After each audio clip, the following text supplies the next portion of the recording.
It's going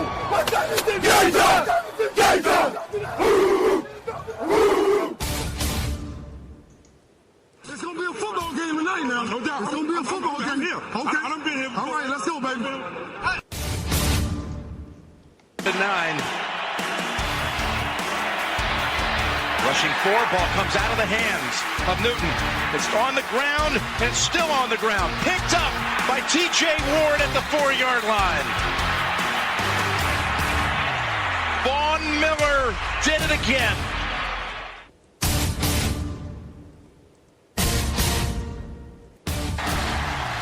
Alabama back on top of the college football world.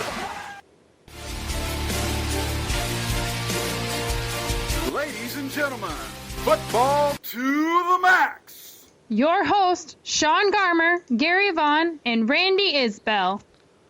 Hello and welcome to another edition of Football to the Max. And yes, we are here this time on the day we're supposed to be.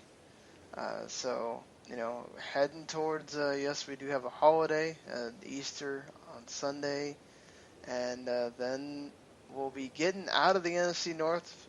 In the nick of time, I was able to get interviews for the Packers and Lions, literally at the last minute almost with the Lions person. I thought I might actually have to make you guys wait, do the interview at 4 in the morning, and then have us start, which would have been weird. And then, luckily, he was like, oh, can we just do it now? I'm like, yes, let's please do it now. So, that worked out really well. But, you guys, it's been a couple of days. Any plans for the Easter? We are going to be doing our normal thing over at my house. We usually go to the church service, and my daughter got her blue dress, which she's excited about. She feels like she's Cinderella. It's been a few days looking for glass slippers, which, unsuccessful. Apparently people don't just make glass slippers. I had to disappoint her with that. But we got other fun stuff in store for her, some fun Easter egg hunting and some other things. So at least that's a positive thing. Hey, Gary, she can just borrow mine. It's okay. I haven't used them in a while. Oh, good. Thank you. You're a lifesaver. That's awesome.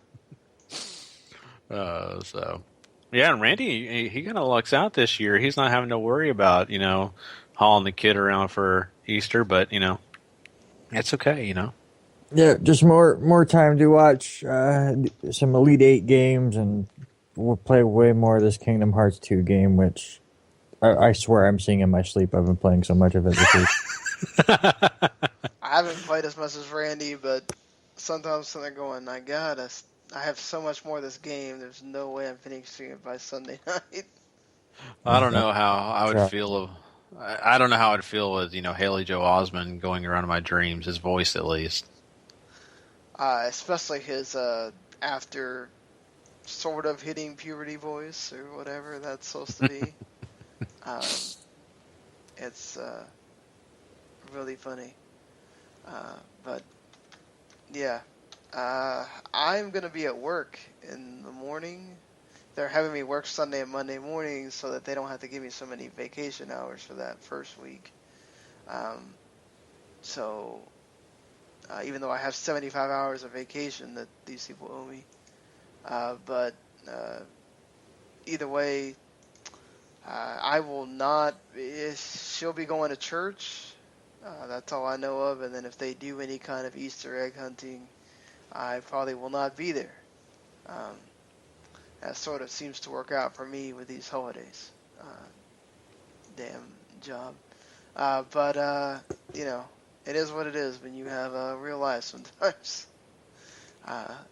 As Gary said on the podcast we just finished, sometimes it's always nice to think about when you were a kid and you didn't have to worry about the real life things.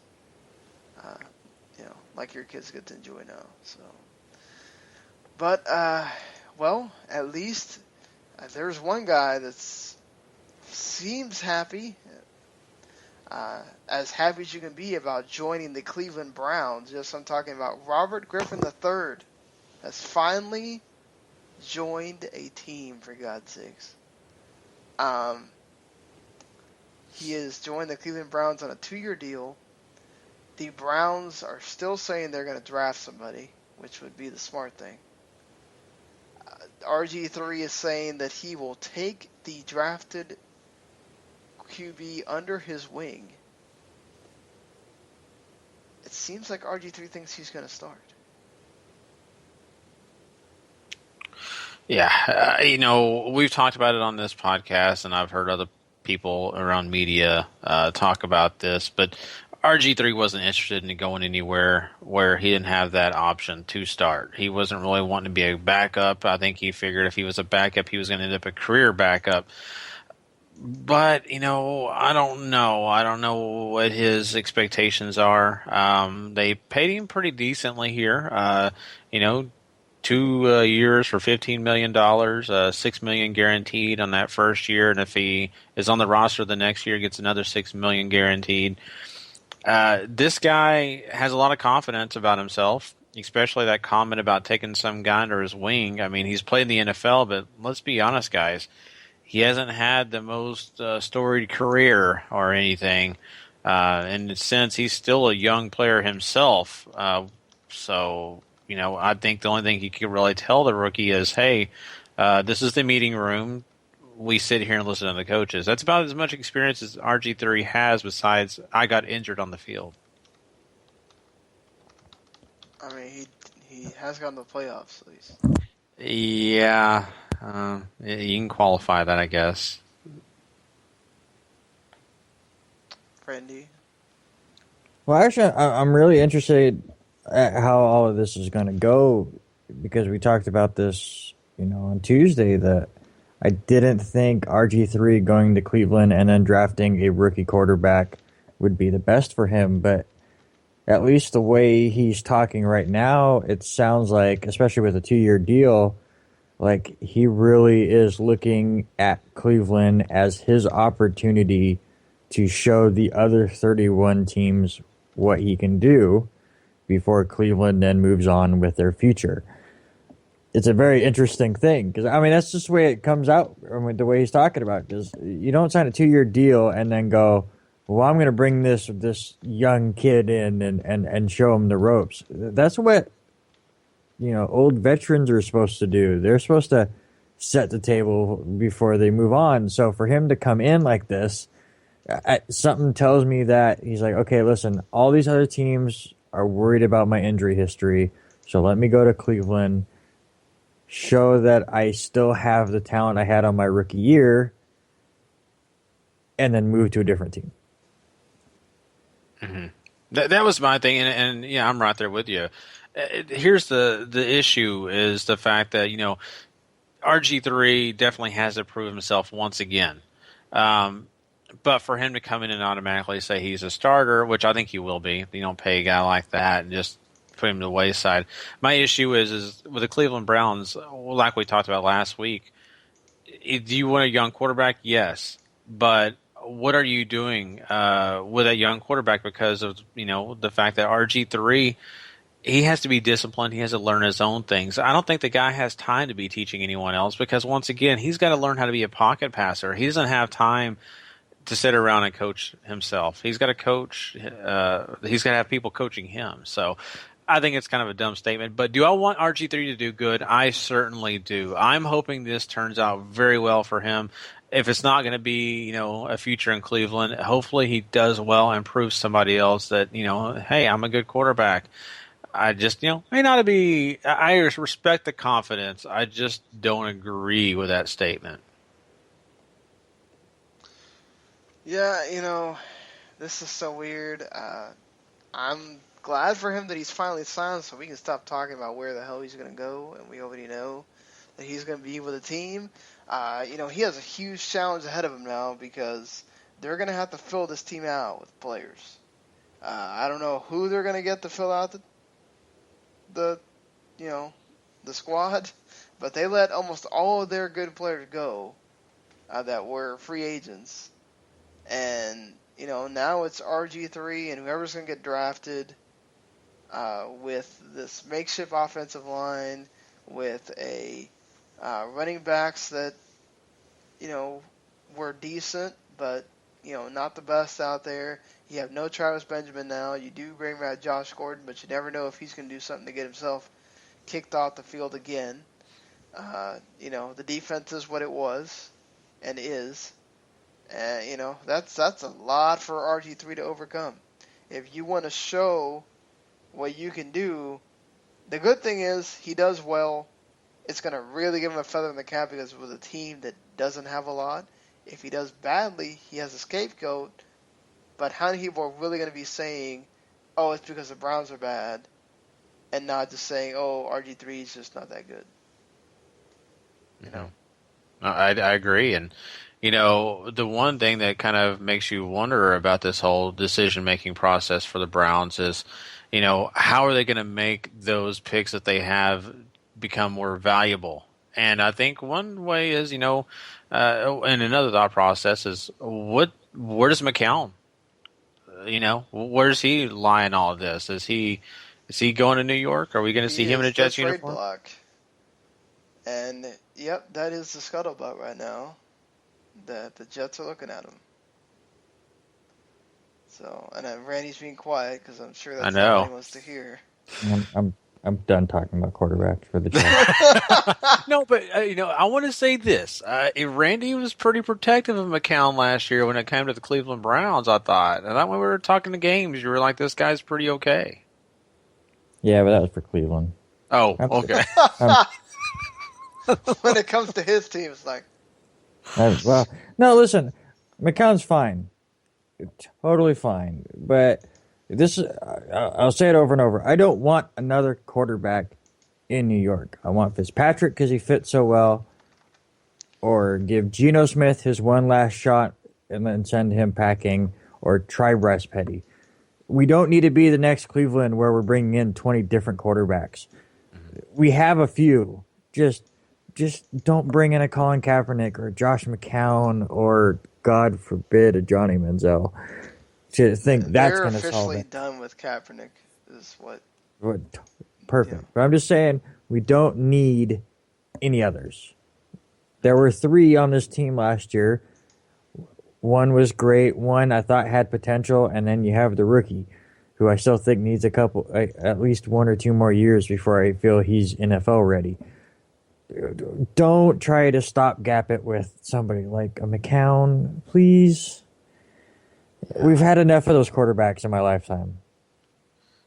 I totally understand your strife here, but you make some points here that I think the Jets really need to focus on, and they need to look in the mirror and say we kind of have it a lot better off than some other teams in this situation would be, because at least you have a quarterback that has played, and he's had an opportunity. He needs a second chance, yes, but at least he has experience, and then you got a rookie quarterback who's 1 year under his belt. He's sat there with a clipboard. He understands what's going on. He's going to be more experienced, and he has potential. So there's a lot of other teams in this league that don't have that, and I would say that it's not a bad situation. It's not the best because trust me, I'm with you, Randy. If I'm the Jets, you got to find a way to get Fitzpatrick, even though he is so expensive compared to what they can afford. And that's what I'm worried about. RG3 going to Cleveland just means the Jets just lost all the leverage. I mean, because that's all they were looking at RG3 for was leverage for Fitzpatrick, and now that's gone. Oh, scary. Yeah, it is scary. I mean, because there ain't a whole lot left out there that you'd say, oh, well, he's sort of better than Fitzpatrick, or we could sort of use him, or it's not happening now.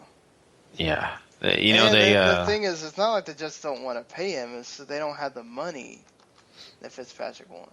What they need to do is, I think the Jets need to get together, and all these players need to contact the Seahawks and say, guys, how did you talk a guy who wanted more money into coming back and giving up on this? Because we need to call with that same philosophy and get Fitzpatrick on board. You guys did it with your safety that you missed so much for like 4 weeks. We got to do it with our quarterback. Well, I'll show you exactly how Seattle did that. They just showed him the Super Bowl trophy. and said, "We want another one of these." He went, "Okay." The Jets have to dust off theirs. Oh, yeah. Joe Namath shows up, "Hey, you like this?" Yeah, I understand. Yeah, I mean, it kind of is what it is at this point. I mean, with the we're still gonna keep hearing about the whatever's gonna happen with Kaepernick and all the Fitzpatrick and all the other ones until something happens with them. So at least we have one off the table now, and you move it on to the next one, whatever is going to be that hot. But even Mike Glennon is apparently now a tradable quarterback. So people are looking at him instead of Fitzpatrick because he wants too much money. Mike Glennon, for you putting him on your team? No, put him on your team. Why are we talking about my team? Your team needs quarterbacks too. Romo gets broken every 2 seconds. It's true. Yeah, you know what? Glennon's fine. I don't think that he's horrible. Deep ball Glennon. Yeah, I mean, Let's throw it deep. That was two guys that had problems with that last year. So True. in Castle and Whedon. So I mean, I guess it can't be that bad. It's just Dallas. In their scenario, they're just looking for somebody that they want to pay in a certain frame of salary, and that frame doesn't match quarterbacks these days. So I wouldn't be surprised if they don't, find a way to get some quarterback in here that has played like one game in the NFL, and he's willing to play for minimum wage or something, because they are not paying for quarterbacks right now. Even Glennon's probably way out of their price range. Well, they're dumb. Wasn't the whole point of them saying that they had to get a backup that was better than Castle and Whedon? Yeah, I agree. As far as Glennon goes, he's a decent quarterback. I thought he did all right with Tampa Bay. I don't think he would be the guy that you just give the reins to, but if you are looking for that backup that if your quarterback goes down can go out there and start multiple games for you and you're not having to change the game plan around, Mike Glennon's that guy. Yeah, you're right about that. I agree, because he's a smart quarterback. I just don't think Dallas is going to trade for a guy like that, just because I think they value all their picks so much. I mean, they're trying, and if people have paid attention to their philosophy, they're trying to take a page out of the Patriots and the Green Bay Packers book of, hey, we're going to go to the draft and build our team. And that's why they haven't been heavy in free agency. Yeah, I mean, there is a sort of rumor going around with your team, Randy, but it does not involve quarterbacks. Remember that fake Muhammad Wilkerson trade to the Bears? Well, they're apparently still trying to do that trade. But now it's Muhammad Wilkerson for Alshon Jeffrey. Oh, yes. Sign me up. I'm in. Love Alshon Jeffrey. What a crazy setup that would be. To have, I mean, it's the Bears. I mean, that's what it's going to be, the New York Bears. But I could very much see a Brandon Marshall and Alshon Jeffrey reunion, and then have Decker in the slot. I'm in. Sign me up. Man, if that wouldn't be a selling point to get Fitzpatrick to come back, I don't know what is. To me, this would be dumb for the Bears. Because, yes, you could go try to get another receiver in the draft. There's no guarantee that you'll get there. And you already had this issue with Kevin White last year and he got hurt. And not that Jeffrey is, Jeffrey does get injured at times. But this is a guy that Cutler uses for when it's the end of the game, it becomes a Jay Cutler and Alshon Jeffrey show. It's coming, but they don't stop it. And that's a problem. You take him away, that makes it difficult for Jay Cutler, who's already going to have a difficult problem of having a new coordinator and everything. For the Jets, they can totally afford to sort of not have Wilkerson. He's going to be a blow, but he's not that huge blow. And then you have Jeffrey and Marshall on both sides. Talk about lethal. Geez, even Jay Lethal can hit you with the lethal injection, Pastor. It's just... That's true. That's a terrifying duo if you put them back together. Yeah, sure. But that being said, we move on from rumors and that scuttlebutt to things that we know are happening. This actually was out there while we were doing the podcast last time, but I kind of missed it. The LA Rams will be the Hard Knocks team this year, so we'll sort of get what it's like for a team to move from one side to the other, or from one, basically from being one team to moving to a new stadium and all that, along with all the stuff that happens in training camp with the team. Does it make you more or less interested? Plus, Gary, you get about 8 weeks of your boy Case Keenum. It is a dream come true. A reality show with one of the fresh-faced quarterbacks that has hit our nation in a long time. No, I mean, I don't know. That's going to be interesting. I just hope he talks about the University of Houston a lot. I don't know. I mean, this could be very interesting because of that fact, Sean. It's a move. They can talk about the transition, about the players having to relocate, just everything that this involves. But at the same point, it's going to be a majority about the football team, what's going on in training camp, what's going on all around the whole franchise. And I'm kind of interested, too, because I really want to get a more in-depth look at, Jeff Fisher and the way he does run his team. We've seen how he does from the outside, but I'd like to kind of be more on the inside and see how he really does things. What do you think, Randy? Randy. Yeah. Sorry, dozing off. What do we got?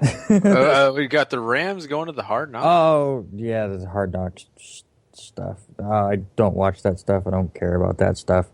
I do have to say, I love the joke I heard on the radio on my way to work the other day where they were like, in news, the Rams were signed up to be the Hard Knocks team. 30 other teams were happy, and Jerry Jones was wondering why they couldn't do it again. That is too funny. Oh, it's true, though. So, Gary, tell me the story that you were telling me off the air. I think it's interesting. So, a little bit of information and rumor and controversy has come out about the Rams and their move and how the NFL has been entangled with the Rams for a minute here. And the way that has worked out is the fact that everybody remembers Michael Sam, correct? First openly gay player being drafted into the NFL. How is that going to work out? And many teams looked at him and said he's a okay player, but he's definitely not in the top of our list of guys we want to draft, especially at defense. The NFL talked to the Rams, and I know that they kind of got into the conversation of we cannot have the first openly gay player go undrafted. We don't want the controversy that's going to cause. We don't want people coming to the stadium saying we don't believe in gay rights, all this stuff. So we want someone to draft him. Rams, if you will draft this player, we will allow you to pick the guy that you really want. We'll keep other teams away from him. Okay, so they do that. They draft him. Michael Sam's now a St. Louis Ram. He doesn't have to stay. They made that clear. As long as you draft him, we're settled. They play him a little bit. They release him. The Dallas Cowboys are contacted, and of course, we all know the connection that the Rams head owner and the Dallas Cowboys owner, Jerry Jones, have a close connection. Cowboys take him under their wing and then let him go later. For all this, the St. Louis Rams, now the Los Angeles Rams, were told that they did not have to do Hard Knocks in 2014. They did not have to do that. and they would get a lot more yeses when it came to them moving to LA. All controversy, all rumor, but would you put it past the NFL? I don't know if I would. It sounds more like reality to me than controversy or conspiracy. It sounds more like one of those basketball things. Or NBA things. Sorry, I shouldn't say basketball. What do you think, Randy? I'm not getting into that theory. It seems a little far-fetched, just the fact of, hey, if you draft this guy, you want him to be on Hard Knocks. It just seems a little out there, especially now that, guess what, the Rams are now going to be part of Hard Knocks. So, yeah, good job. You avoided that deal it. could have said when they were the St. Louis Rams, but now you guys are the LA Rams. So. Yeah, well, it's dumb. I'm not gonna. I don't think it's any kind of. It's just one of those goofy theories. It really is. It's a conspiracy, and I told you the story. By no means do I really believe in all of it. I believe in some of it. Don't get me wrong. I think there was some controversy. It was too weird the way it worked out. I don't know if all those other stipulations were involved, and the reason I'm saying that I believe more in this, in parts of this, is because of the fact that other information we're getting about the NFL involving Congress, all that interesting stuff. So, yeah, I mean, this may be a conspiracy, but hey, don't put it past the NFL to pull these kind of shenanigans. Yeah, that stuff with them being involved with Congress doesn't surprise me either. But, that is what it is. So we have a few minor things with Patrick Robinson signing a 3-year deal with the Colts. He comes from the Chargers. And Nate Washington going to the Patriots after, we talked about that a couple of times. Rueben Randle going from the Giants to the Eagles. Well, at least he can go drop the ball on another team now. So, did you? I'm sorry to cut you off, but I wanted to touch base on Robinson whenever you get a chance. Go ahead. Okay. I was opening the floor for all three of them there. Rueben Randle will probably be a good fit with the Eagles. I just want to throw that out there. But Robinson, by the way, it was very interesting because I live in Dallas. I hear all the news about the Dallas Cowboys, and very interesting. Robinson actually made a deal with the Dallas Cowboys to come sign with Dallas, and made an agreement. He was going to come and sign the contract. He switched agents. And when he switched agents, the other agent said, I need to get you a better deal than your former agent. And he went to another team and told them the contract that Dallas was going to sign with him. And the Colts said, we'll give you $1,000 more. And the Colts signed him. So very interesting, kind of like a little switch and bait there. But, that's kind of weird stuff that happens in free agency. It's kind of funny the guy switched agents before he signed his contract, too. That's weird. I think Rueben Randle will be okay.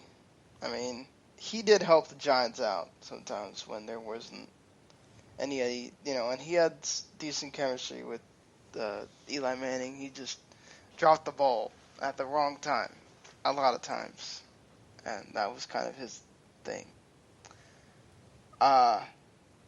Sean Payton signs a 5-year deal with the Saints, so he will be there probably longer than Drew Brees.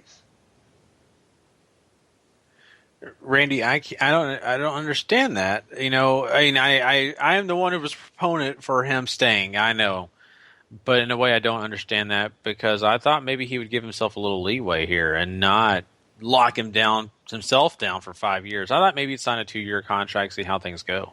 Yeah, I don't get it. I still want to see Sean Payton do something without Drew Brees. I mean, I guess we're going to possibly find out in a few years when Drew Brees retires, but I still would think Sean Payton would want to move on to greener pastures. Maybe, I mean, it's a lot of money, so I can understand why he's signing that contract, but he hasn't really done that much. This has been a very slow rebuild for them since Bountygate. And it really hasn't started to click. I mean, I know it wasn't just him, but they messed up the salary cap there way too rough for them. He's a great coach, but at some point you just think, okay, try something new. So to sign him in for 5 years like this, I mean, obviously they must have a great chemistry all around, and it's great for Saints fans. But I'm surprised by this move. Yeah, this is. I'm surprised by it too. Figured he would kind of go with Drew Brees, but like Randy said, I kind of want to see what happens. As the new leaf turns on the Saints and sort of a new quarterback is brought in, but hey, Drew Brees still thinks he can play till he's 45, so you never know.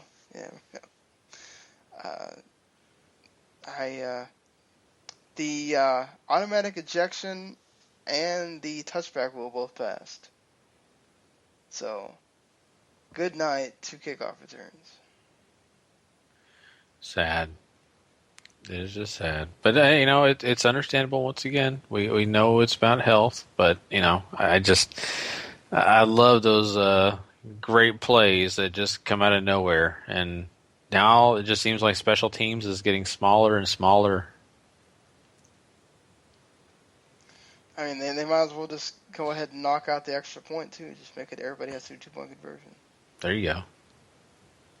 That way the kickers only get paid to do field goals. Mm-hmm. What do you think? Well, I don't think moving it to the 25 is really going to end kickoffs. I think it's going to change them drastically. Obviously, when the ball goes into the end zone, I think the returner is more likely to be coached to kneel on the ball. But really, I think more of the strategy is kick it up as high as you can and get it as close to the end zone without it getting there, and then saving yards there. Because how many times have you seen people not even make it to the 20? So now they have to get to the 25 to get to where the touchback would be. Now there's more strategy as far as the kickers go. Oh, no, I agree. But a lot of times the punters can't even get it in between, the 10-yard line. So I just see a lot of this failing, and you will wind up in a touchback anyway. But we'll have to see how this goes. The automatic ejection rule is going to be weird because, like Gary said, are you really going to see somebody get a second flag for, like, you shouldn't have been taunting someone? Or not taunting, but you shouldn't have been doing that excessive celebration or something like that.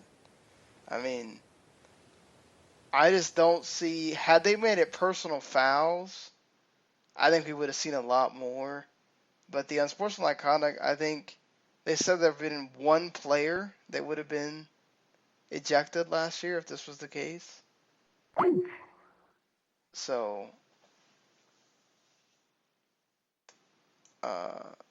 oh great.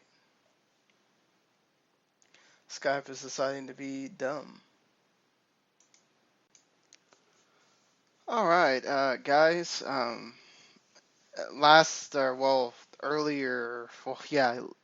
Basically yesterday early morning at this point when I'm recording this, my internet had an outage right in the middle of us having a conversation, I think, about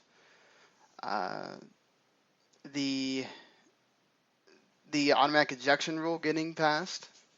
So, Gary and Randy both had things that they needed to do today.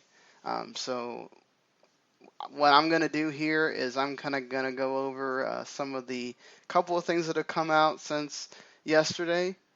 And then you're going to hear the interviews from both the Lions fan and the Packers fan and kind of let them tell you what their team needs are in their own words. Since I did the interview with them, it's kind of pointless for me to be the only one kind of giving analysis afterwards. So basically, you're just going to hear, I'll come in between the interviews to kind of introduce, but there won't be a lot of analysis from me afterwards. So I'm just going to, let's go ahead and get into this here. The New Orleans Saints have been moving and grooving since yesterday. I think some of this actually did come out yesterday. I just kind of did not see it. If you guys don't know, we do this after we do our, the flagship, the wrestling podcast. So it's like sometimes 4 or 5 in the morning when we're doing this show. And, my faculties as far as brain power at that point are usually fried. And getting to make sure that we have I don't have time to do the whole big rundown that we do for the wrestling podcast at 4 or 5 in the morning. So anyway, the Saints are probably going to sign Nick Fairley, which would give them great presence inside if you tie that in with, what we talked about with them signing Patrick Robertson to help in the secondary. They matched the offer sheet to Josh Hill, so that will allow for Josh Hill to kind of provide a double tight end presence and also have a blocking tight end there for Kobe Fleener to kind of get out and be that tight end that usually we see Drew Brees like to have, that he's just throwing to. Nick Fairley is going to be a great addition to that line. It's going to help Cameron Jordan be able to get things going on the outside there. So just the Saints are getting things going, and not to be outdone, the Falcons, who have been big movers in this free agency, they have now signed Courtney Upshaw from the Ravens. Of course, he was really good against the run last year. He's not a big, rusher or anything to the quarterback. So this will help Vic Beasley be able to get off the end a lot better when you have that presence inside like a Courtney Upshaw to be able to, get involved there, help at the sort of linebacker, defensive line spot there for Courtney Upshaw. I mean, Robert Hagan and I had talked about it was somebody that the Ravens really should have tried to re-sign, but I guess they couldn't come to an agreement. And now Dan Quinn adding another piece to that defense, which has been somewhat totally revamped and re-energized, certainly, in this offseason. So, you add in Derek Shelby, they bring back Claiborne. So, I mean, lots of movement and shaking there for the Falcons, and that defense should be much improved going into next season, certainly. Courtney Upshaw was getting looks from the Patriots, from the 49ers. So, people were in demand for him, and the Falcons were able to snag him. So, certainly a nice coup there for the Falcons, and already lots of movement there for the NFC South between all these moves that I just have talked about here. So, I mean, we just got done going over the NFC South last week, and they're still moving guys here. So, I think pretty much we talked about all the news between the RG3 stuff to start the what was recorded on Thursday and all of that. So I'm going to go ahead and just get into these interviews. The first one will be with a last word on Sports Writer. He actually writes in the basketball and baseball section over there. We had him on the podcast a long time ago when we still did, playoff and season previews for the other sports. When this was called Football to Football, obviously. So he goes about almost 24 minutes talking various things about the Green Bay Packers. So here we go. Ryan Timmerman talking Green Bay Packers. All right, doing the first interview for the podcast tonight, and with me here is Last Word on Sports writer for the basketball and baseball zones. He's been on the podcast a long time ago when we did I don't remember if it was I think it was the playoff preview. Might have been regular season for basketball when we still did that. Ryan Timmerman, how are you doing, man? We're doing good. How are you? Doing okay. Just trying to, make it through the day, Yep. So, Green Bay, the Packers, of course, Well, how long have you been a Packers fan, first of all? Basically my whole life. I mean, yeah, pretty much my whole life. Grew up in Wisconsin. There may or may not be a picture out there of me dressing up as a Chicago Bears player when I was really little for Halloween, but I guess I was young and wanted to experiment. Gotta love that. But yeah, yep. So yeah, basically been a Packer fan my whole life. All right. Well, I mean, last year was one of those. It was a weird year. They went through some very up and downs. They were off to a flying start, and they went through a losing streak. Got through that with a miraculous play, you could say, and then went on to the playoffs and almost pulled a big upset. How do you feel about that season in general? Yeah, like you said, it was a really uneven year. Started out good, then kind of,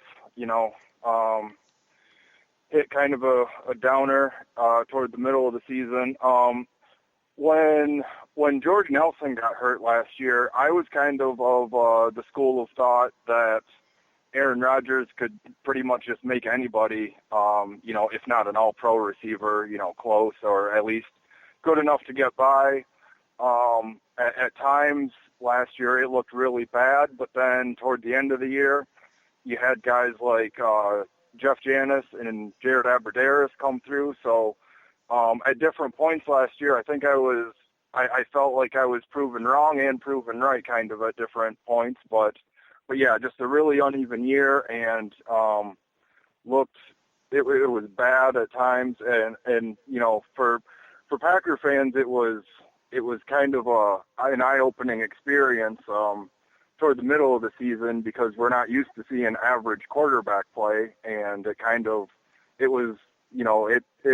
bordered on average quarterback play with Rodgers, and I don't necessarily think it was on him, but yeah, just kind of the offense in general just wasn't very impressive. Well, what would you say was the reason for that? If you're not saying it's totally on Rodgers, what would you say would be the reason why you got that mediocre play from Rodgers? Well, the receiving core had trouble creating separation, and the offensive line was banged up kind of here and there. They were missing some pieces there. But I think probably the biggest reason was just the ineffectiveness of Eddie Lacy. Just teams didn't have to play the run at all, and they could drop another guy in coverage, play some nickel, dime, and just kind of match up with the Packers receivers. We're still kind of looking for the game-changing tight end, which Richard Rodgers maybe can be at times, but then yeah, teams could just double team Randall Cobb, take him out, and then we had the rookie Ty Montgomery, who he kind of showed some flashes, but then he got hurt and was out for the year. So I just think that was the biggest reason is the Packers, I just think they just became really predictable. We is totally acceptable on this podcast. You're fine. Oh, all right. So, I mean, you talked about that, and obviously, Jordy Nelson not being there was a big deal for the Packers. But there's a lot of people, that maybe people that don't watch the Packers so closely would say, there's no way that Jordy Nelson was such a huge impact on the team that it just affected everybody else like that. From somebody that watches him closely, how big is he to the Packers offense? Well, like I said, I didn't really think it would be that huge of a loss when it happened, because I thought that Aaron Rodgers could make up for it. But so I guess I don't really have a good answer to that, because I I didn't really think it would have that huge of an impact, but I think it was just that they didn't really have a true deep threat. Randall Cobb can be a deep threat, but like I said, he saw double teams all year, and he kind of got frustrated, and his role kind of diminished a little bit. I questioned at times how they used him, Randall Cobb's role in the offense, because there seems to be times in the past where kind of the break glass in case of emergency thing was to line up Randall Cobb in the backfield or to kind of find gimmicks to get him the ball, and they didn't do that a ton last year. So I guess it was just that Jordy Nelson was just a deep threat that teams didn't have to worry about. Yeah, certainly, and I mean you could definitely see it in just the way that, like you said, just they could not get separation. It was so hard, and then not only that, they would drop the ball, which was another issue for them entirely. But you also mentioned that, Eddie Lacy, and I mean the Packers. A lot of what the Packers have done this season has kind of been their MO for many seasons, re-signing players that they already have. They don't not going after that huge splash or whatever. And so one of those is re-signing James Starks, so you keep that same backfield, and you kind of know what James Starks brings. But Eddie Lacy is supposed to be your lead guy, and he's kind of had this ebb and flow to him. It's like, whether it's with his weight or whether it's in his play, what do you think's going on with him? Yeah, I think it was, his weight. Everybody points to his weight, and that was definitely an issue that probably cost him a step. Maybe, he couldn't quite get to the outside, or beat the D end to the on an off tackle run, stuff like that. But yeah, him and Starks, they do different things. They complement each other well. Starks has a little more wiggle. He's a little quicker, but they go together well. But it just, for whatever reason, Lacy he couldn't get it going last year. He never really found any momentum to carry on to the next game or whatever, and it feels like Eddie Lacy never got going last year. So it was a forgettable season on his part, and I think that he maybe he had some nagging injuries that we don't know about, but it was just never got going. Yeah, I mean, well, I guess I'm sure that will come out during training camp or something. They like to discuss those kind of things then. But do you think that now this season with, I'm guessing a lot of other people healthy, the one thing that kind of came out of the whole having Jordy Nelson hurt and having some of the other guys be ineffective is the revelation of Jeff Janis and Aberdarius kind of being guys that Aaron Rodgers could count on. So are you thinking that we're going to see a lot more of them this upcoming season now? They're going to be feature guys? Or, I mean, you still have all of them kind of in the mix, so it's at least certainly gives Aaron Rodgers more people to play with. Right. They're getting Nelson back. We talked about Cobb, Devontae Adams. We haven't really brought him up, but kind of you alluded to him because he was the one guy who was really inconsistent last year. Had some big drops. And then Ty Montgomery, and then Janis and Aberdare. So there's 6 receivers right there that are at the very least at least capable of playing in an NFL game. They belong on NFL rosters.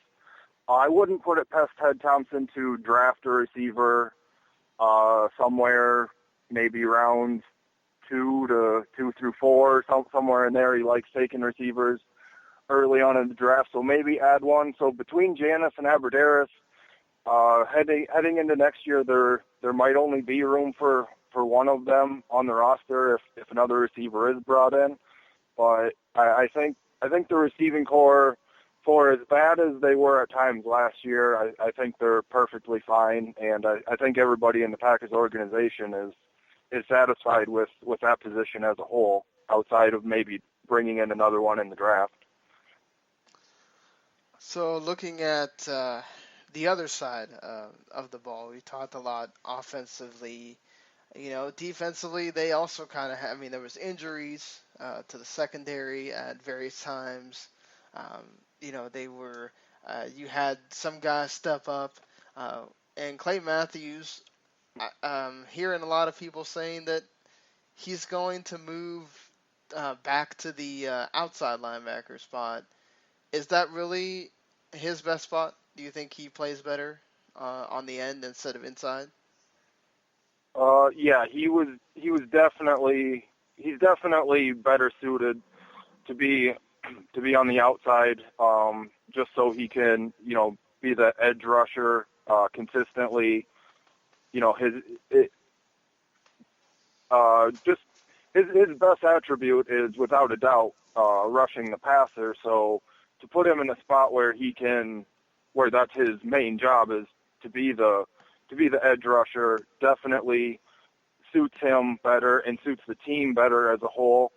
And just having him on the inside, he was fine there. He was more than fine, but I think the middle linebacker in general, kind of, you look throughout the league, it's the middle linebacker position has sort of become the defensive equivalent of the running back spot, where it's sort of devalued around the league, because I'm looking at the salaries from middle linebackers, and there's only two that have a salary of $10 million or more, and that's Luke Kuechly and Bobby Wagner, and those guys are great, but Wagner's he's a special player, but Kuechly's probably the only middle linebacker in the entire league that I would say is a game breaker at the middle linebacker position. So I just think that's kind of a devalued position in general. So I think it's the best move to move Clay Matthews back outside. So what do you think that the team needs? What are some of their priorities going here into this draft?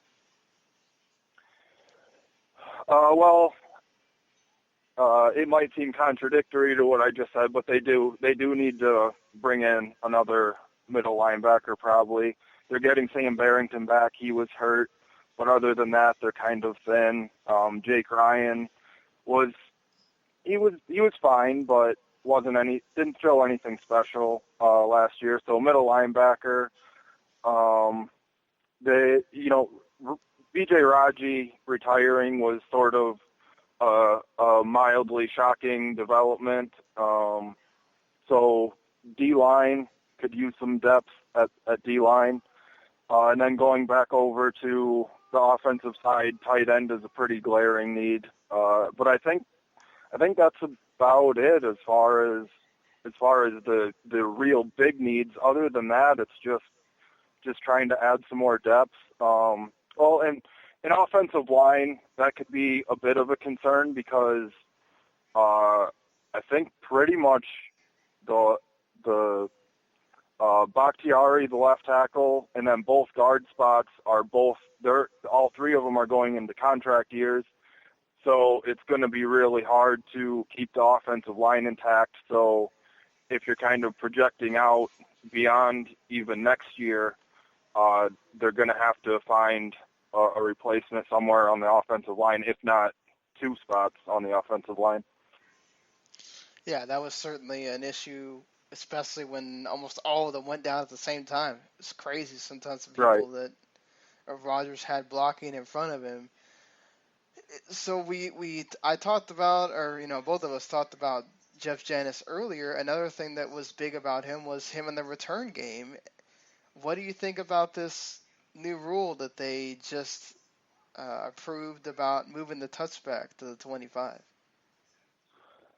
Yeah,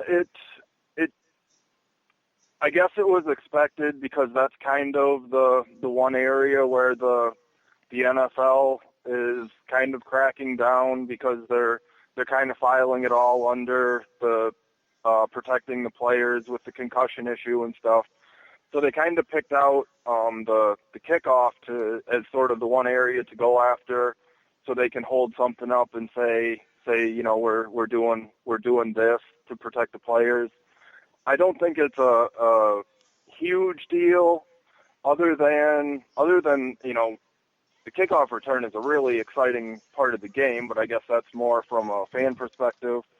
So Janis was really good as the kick returner, but now that that's kind of going to be going away more and more, and you're going to see more and more touchbacks all the time, I don't even know how much that matters at all. Even if you have the greatest kickoff returner, it probably won't mean a ton going forward.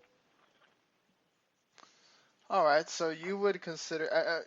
I guess I should get this answer from you because it seems to be a divided thing because Mike McCarthy came out and said he was kind of upset with it after last season.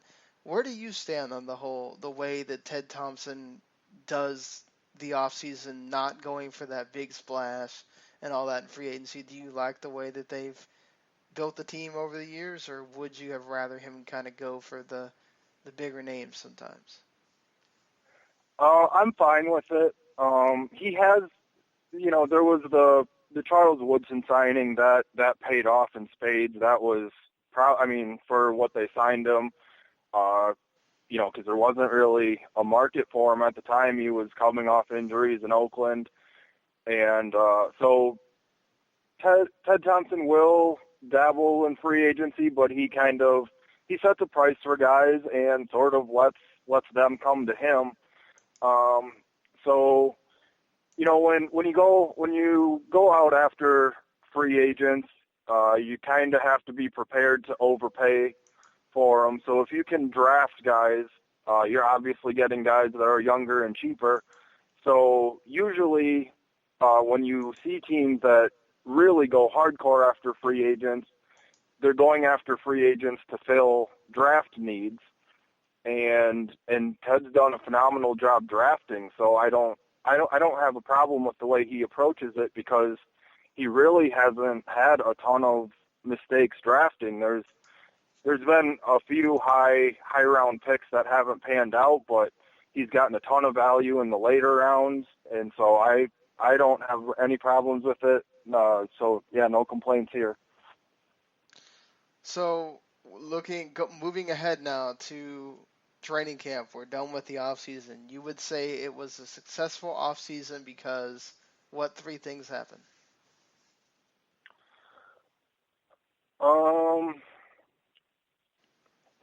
I guess I would struggle to come up with three things just because as Packer fans, you kind of get used to it being a boring off season. So I can't necessarily give any information, anything for the draft because it hasn't happened yet. So I guess one thing would be bringing back James Starks. I think that was huge.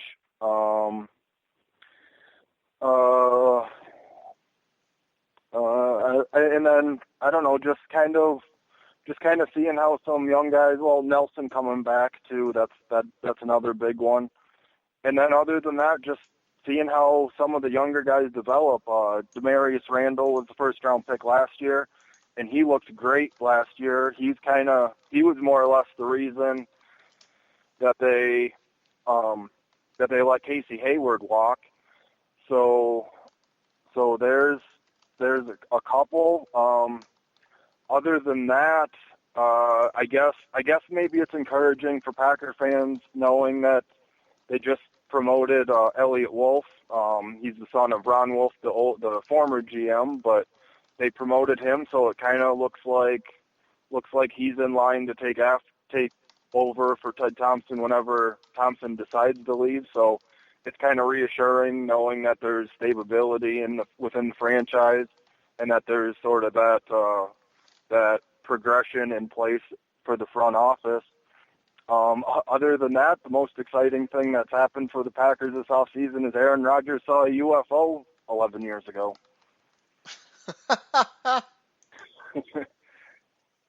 Are you a UFO guy? Do you believe in those things? I guess so, but I don't really know. So you have not been like Aaron Rodgers and seen one yourself? I have not seen one myself. And I don't even know if I'd really like to. I think it would kind of spook me. I don't know if I'd ever sleep again after that. Totally understandable. Well, Ryan, you have answered all of our questions in a great manner. Thank you, sir, for helping out. We will be doing another round of these after the draft, so we'll be hitting you back up when it's time to talk Packers again. But thank you so much for helping out. Do you have anything recent that you've written or anything you want to plug? My most recent article was just I wrote about Chris Bosh, kind of his situation with the Miami Heat. He's kind of had a tough run with the blood clots and stuff. So that's it's unfortunate for him. And I kind of explored an issue like, we kind of get lost in all the analysis in sports, just especially in the NBA. Just they're giant human beings, and they deal with a lot that kind of the more common people don't necessarily ever have to worry about or even think about. So kind of explored that a little bit, but other than that, not too much. Looking forward to the NBA playoffs and getting baseball going. All right. Well, yeah, one of my co-hosts is a huge baseball fan, so he's ready for that thing to start too. But all right, yeah. Ryan, you have a good night, sir. Yeah. Thanks for having me on. All right. That was Ryan talking about his Packers. I think he pretty much kind of nailed everything there as to what they need. We kind of covered the big questions looming, even, Aaron Rodgers and his seeing a UFO. So, I don't know about those myself, but this isn't that kind of podcast. So maybe if we had Randy and Gary on here, we could actually talk about that kind of thing, but I'm sure you guys don't want to hear us talk about beliefs in UFOs or not. So I'm going to go ahead and move things along to Jack Coleman. He helped me out right at the last minute before we had to do the podcast, the wrestling podcast on Thursday night, talking about the Lions. I thought this was going to be the first team that I couldn't find a fan of. But yes, he is a lifelong Lions fan, been since they've been around. So, or at least in his family anyway, not just himself. But yeah, Jack covers everything, talking about Calvin Johnson, his feelings on that, the team in general, what they need, talking about some of the players and Matthew Stafford, a lot about Matthew Stafford as well. So, all right, here we go. Jack Coleman talking about the Detroit Lions. Okay, so here we are doing the second interview for the podcast today, and I am here with Jack Coleman, a lifelong Detroit Lions fan. How are you doing tonight, sir? I'm doing good, Sean. Thank you very much. How are you? Doing all right. All right. Make it through the days, Right on. So, I mean, some of that Detroit Lions season last year. You could call it them trying to just make it through. They at one point changed everybody on the staff almost except for the head coach, and they improved after, Jim Bob Cooter was made offensive coordinator. What did you think about all the moves that the team made during the season? Well, I'm personally in favor of it. I mean, Lombardi, when he was here, like I said, I'm loyal to Detroit and and our team. And Lombardi, to me, was a Green Bay guy. He didn't deserve to be here, and I think that was a lot of controversy. He liked to stay in the booth, didn't like to be on the field. A lot of stuff that if you're going to be a team, you got to be part of the whole thing. I don't think he was that guy. And when Cooter stepped in, him and Stafford are on the same page. He did well. I really think that I think that the change was good. Believe you me, a lot of people don't agree, but I believe that change was good, and I think that Cooter's going to be okay where he's at. So, that being said, the office and everybody involved decides to keep Jim Caldwell on instead of, getting rid of him as well after the team obviously improved after all the other changes were made. How do you feel about Caldwell staying on? I think that's a good move. I'm glad they didn't get rid of him. He's got a lot of knowledge. He knows. He made some bonehead calls, in my opinion, last year through the season. For one, that Hail Mary when Green Bay beat us, that was just a rotten play, rotten call. He should have, put some guys out there, called a timeout, did something of that nature. But other than that, second half, he kind of got into a groove. The players like him. I think, with Mr. Ford passing away and Martha taking over this team, that's a big bruise, I guess, but I think the guys are looking at it like, they might want to play for Mrs. Ford. All I kept hearing from all my buddies and other fans is, man, that the Fords need to sell the Lions for us to ever win. So I'm hoping that don't happen. I just want us to have a winning team, and we haven't had one yet to make it all the way there. We had great chances, but I think that they just didn't click for the ownership or the coaches or the office. Even everybody that's been changed, all them guys were like friends of a friend. They weren't in it for the sports. They got hired in from somebody that they knew. You know what I mean? I know they were in the sports situation, but it was the same old thing back when Russ Thomas was here. All them years he was here, it just kept on, it was buddy. It wasn't nothing to do with let's do this the right way.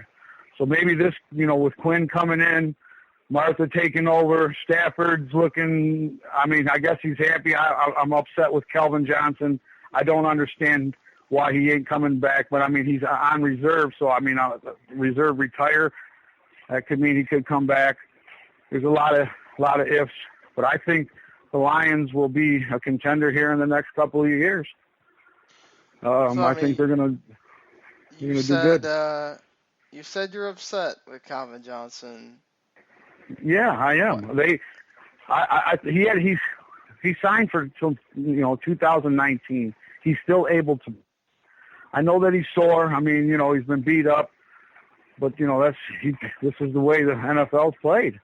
You sign on with a team, and we weren't expecting him to leave. You know what I mean? We wasn't expecting to go out and try to find us another wide receiver, and now we're scrambling. We picked up Jones, picked up that Cowler guy. Those I don't know if they're going to fit in. I don't know. So we have to go now to the draft, and we have to go to free agencies. There's a lot of stuff going on in Detroit, buddy. A lot of stuff going on here. Certainly. You said you're kind of unknown about them, but how do you feel about, say, the Marvin Jones, bring in the Jeremy Curley, guys that are supposed to sort of, I guess, do what they can to replace what Calvin Johnson was giving you? Well, I mean, I like the fact, Jones, I always did like him. I liked him in college. I liked him when he was at Cincinnati. But I just don't know. I think they're going to have to find somebody else, too. Believe me, I mean, a lot of people think we're in trouble. I really don't think we're in that much trouble as everybody thinks we are. I think our young line, we need a lineman. I mean, we got to have a couple more guys on that offensive line. We get that together. Our defense stayed pretty strong, even after losing Sue. And I just, like I said, we're a couple pieces of that puzzle away to make it really right. And with Calvin going down and Jones and this Carly or Kaylee, whatever, he's coming in, I don't even know. I haven't heard of this guy. So let's see if they can do something for us. Matthew Stafford, I think, is just now getting into his form. I think he is just settling in, and he's going to be one to reckon with. He's going to tear up the league. He just needs the help. He needs a little bit of blocking and some guys to catch, and we'll be okay.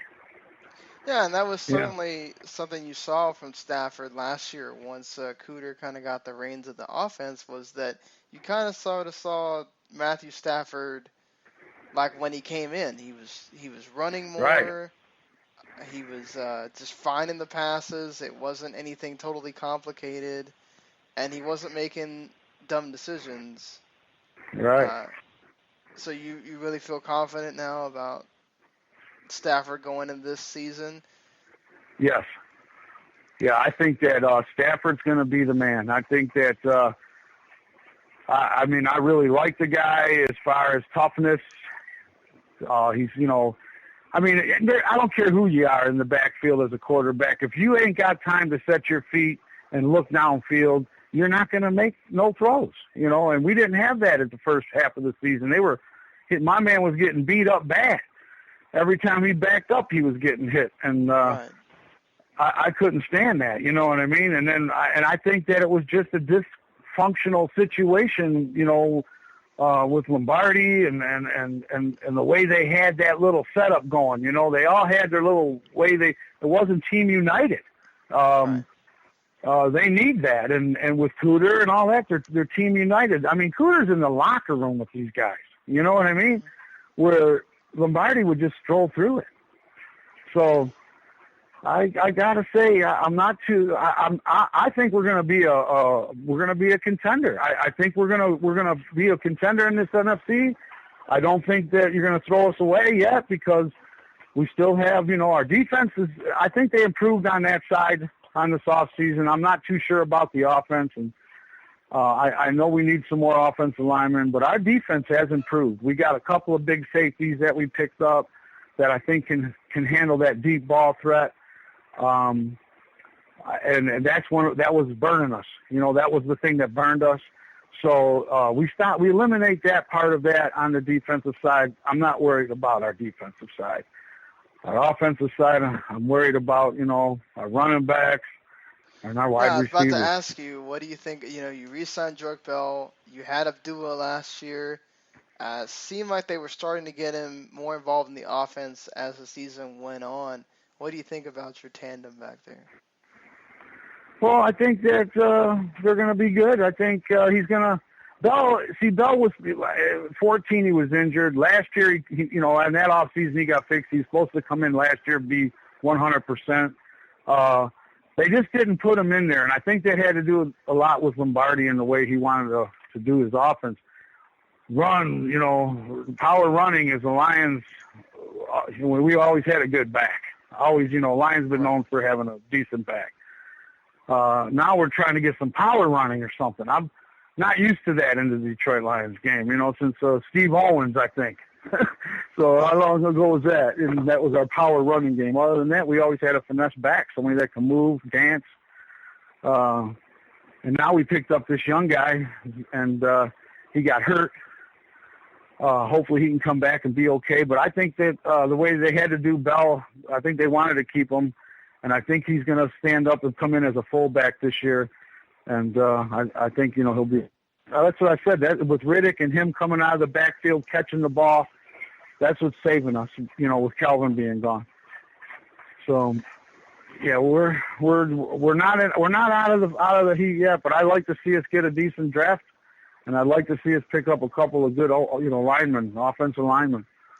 So I mean, you've said that many times now. So you think pretty much everywhere else other than the offensive linemen, you're pretty much set then? If you go get some guy, get a few guys in the draft, offensive lineman wise, and they sort of pan out, you think you're kind of set, ready to go? I think we're going to be doing damage. I really do. That's how close to that puzzle that we are away. I've been watching Stafford since he came here and watched what, the line that he's played with, and look at the stuff that he's done without the line. Right. I mean, look at the records that he's broke. Look at how fast he's climbed the charts, and he never had the offensive line. You know what I mean? He had a decent back, and he had some great receivers, and a lot of them receivers got yardage after the catch, but a lot of them wasn't. So, like I said, give him an offensive line with what we have right now, and we're going to take this NFC. So yeah, we're going to take it. I know you said you were kind of upset about Calvin Johnson, but what do you think is his legacy for you? It's Hall of Famer for sure? Yeah. Oh, yeah. He's going to be a Hall of Famer for sure. But they wanted to retire his number already. They're talking about that. I've seen that a couple of times, and I voted against it. There's another player years back, one of the first black player wore 81 ever to play for the Lions. That's an important part of history in NFL. I think if he was going to stay out his 3 years, play till 19, I'd have gave him his. I'd have voted for that. But since he didn't want to, it's like another Barry Sanders, same kind of deal. They walk away because they're frustrated. I understand, and I don't think that they'll ever say that, but I think that that's the main reason. They're just frustrated, not winning, not taking these big games home. And I think that, they blame that office, and now that got all discombobulated and it's all new, let's see what happens. And I think he should have come back one more time. That's all I'm asking Calvin. Come back one more time. Be one of the biggest red zone threats in football, him and Matthew Stafford would tear it up if in that red zone if they come back for one more year if he had a line, So they're working on that line now, I guess, and hopefully they can pull something out of their hat. Quinn, I don't know. I mean, here I'm in awe again because here we got all these guys coming from New England, and that's one of my rival teams. I can't stand them. They're just a bunch of liars, cheaters, and all that stuff in my eyes.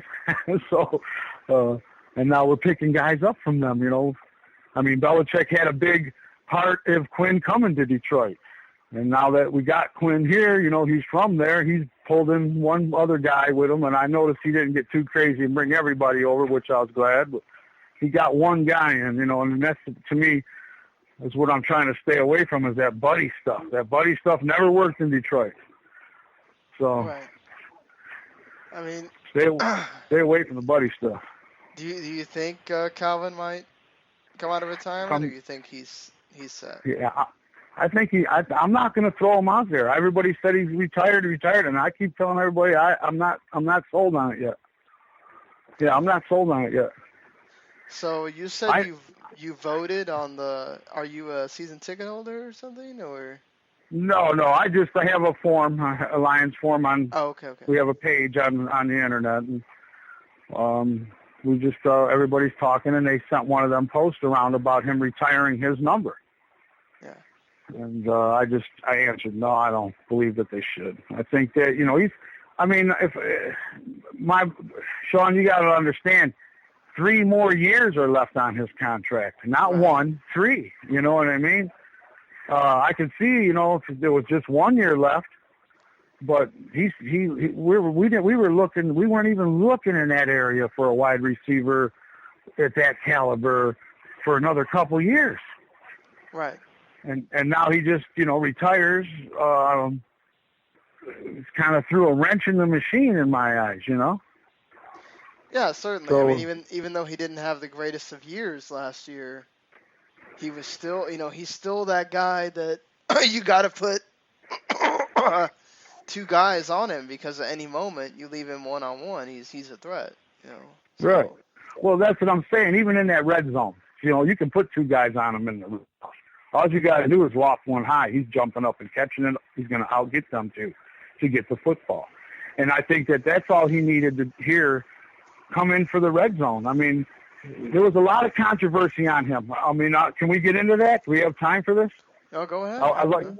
Okay, this Calvin Johnson thing, the controversy on him coming in and out of here was, he was sore. His ankle's hurt. He doesn't come in spring. A lot of the players in the locker room, I can understand, that's Team United stuff. Well, he wanted to come back and be on like a half practice, or not full practice, just participating in all the, the film and stuff to that nature. But as far as padded practice and stuff, they were trying to give him lighter work so that he doesn't be hurt as bad coming into the season. All that stuff. I think the other players got upset a little bit over that, or either that he felt that they got it, they were going to get upset, so he just decided not to come in right away. And then I don't think that Quinn, he gave him an ultimatum. You got to tell me now, which I think Calvin Johnson should have said something right off the bat instead of let us hang. But there's too much involved with Calvin Johnson leaving the Lions instead of him staying. If he'd have stayed, it wouldn't have been as bad. It wouldn't have been.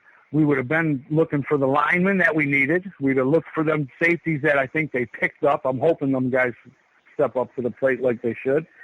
And our puzzles, our pieces of our puzzle were there.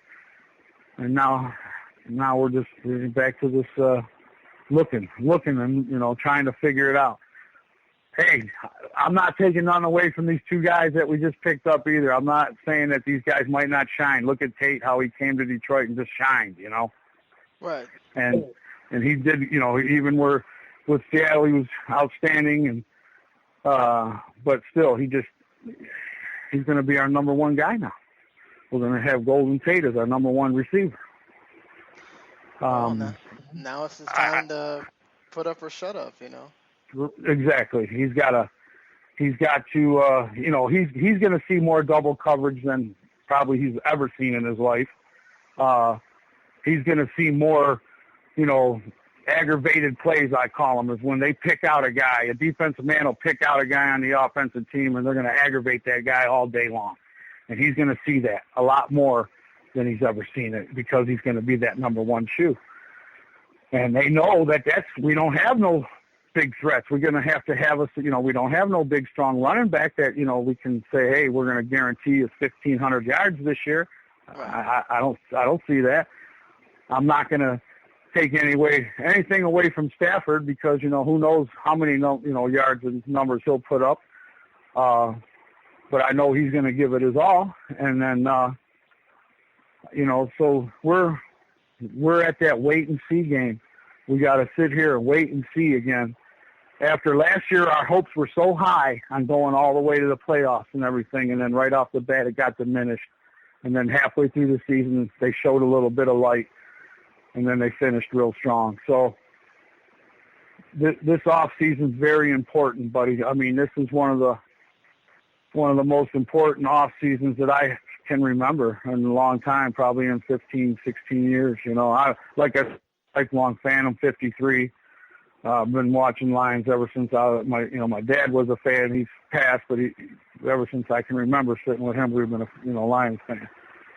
So we've seen a lot of it, and haven't been to the big game yet. Very disappointed. So you would say this is a successful offseason if what three things happen? Well, we need to get some linemen.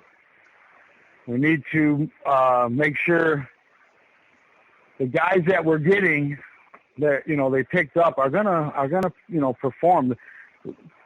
I noticed one thing, man, that everybody seems to come to Detroit for the paycheck. Really don't care about the team, you know, or they're not really a Detroit fan or love the city or something. I'd like to see that. I'd like to see more players coming over here that like the city or love the city or want to play for Detroit, not just for the paycheck.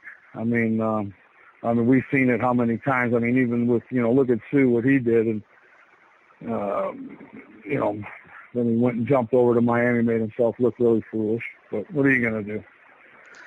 These guys are NFL players. They need to act like it when they're on the field in Detroit anyway. If they come to our team, the guys that's been coming to our team, the only one like I said, this Golden Tate, really impressive.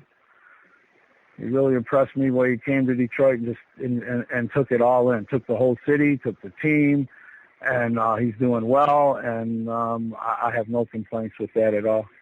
Lombardi, I'm glad he left. Cooter, I hope he stays. Caldwell, we'll see how he does with this season.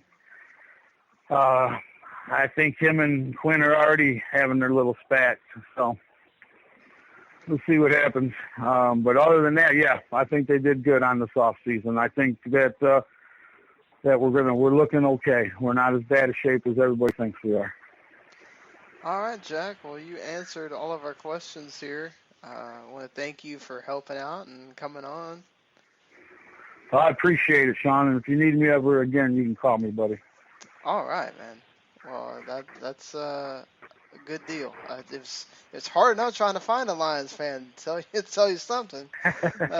Well, I'm in northern Michigan, my man. I moved out of the city. I used to go down and watch them all the time. I mean, I've seen them in Tiger Stadium, Old Briggs Stadium. I used to watch them there, watch them at Pontiac, and I have been to Ford Field once, so I've seen a lot of it, you know. But come on, man, we need a winning season, buddy.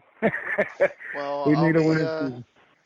We'll all be hoping the Lions do better in the next season. But thank you again, Jack, and you have a good night, sir. You too, buddy. Thanks a lot.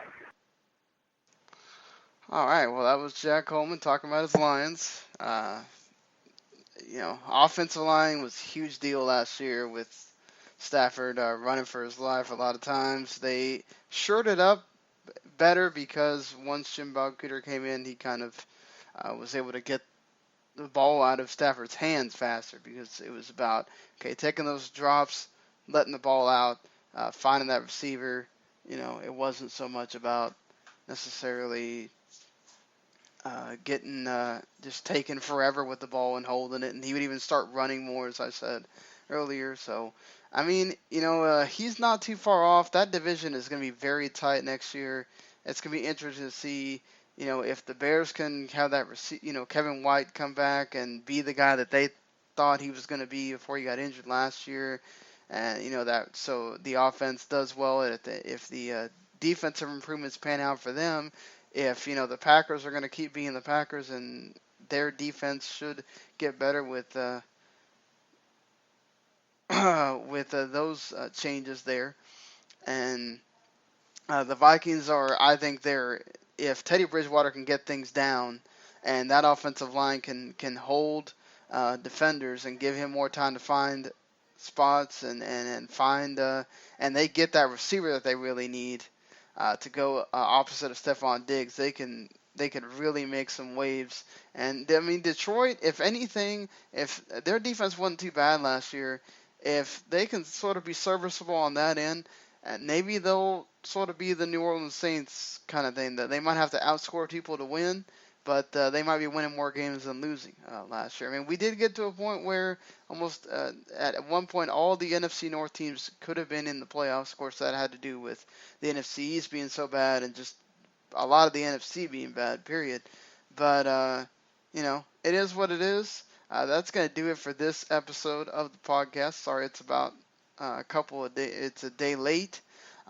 But at least we promised you we got you through the NFC North. And on Monday, we'll be doing at least the Seattle Seahawks. I don't know if we'll be doing the Rams that day, or we'll save it for that next Thursday show. And we'll be heading into that NFC West next week. Of course, I will also be out of town. I'll be in Dallas for the WrestleMania, so I will not be around a computer, so it's going to be a little bit harder to get these interviews done. But we'll see how we can figure this one out, especially for that Thursday show. So just want to say thank you to everybody for listening. Of course, if you're a fan of any of the other podcasts that we have, you can subscribe to that WTM Network, rate and review. You can rate and review the WTM Network itself, or you can just rate and review this podcast, Football to the Max, and then, that would help us out a lot. So thank you again, and we'll be back on Monday night, Tuesday morning with more news, at least Seattle Seahawks and another NFC West team. Until then, later everybody.